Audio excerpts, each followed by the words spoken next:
Hi guys, நம்ம இன்றைக்கி பார்க்க போகிறோம் அவல் பாயசம். அதுக்கு தேவையான இன்க்ரீடியன்ட்ஸ் அவலை அலசி எடுத்துண்டு அதை வேக வச்சு எடுத்துக்கணும். அப்புறம் ஒரு இடிக்கல்லில் நட்ஸ்லாம் போட்டு இடிச்சிக்கணும் குட்டி குட்டியாக.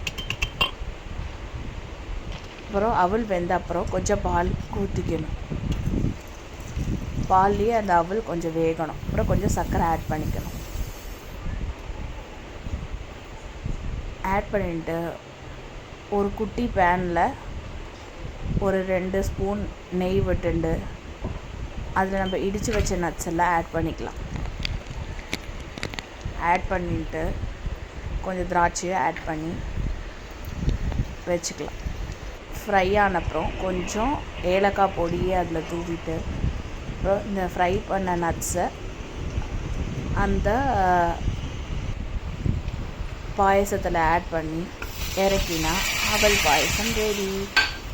ஸ்வீட்டாக சாப்பிட்டு என்ஜாய் பண்ணுங்கள். தேங்க்யூ.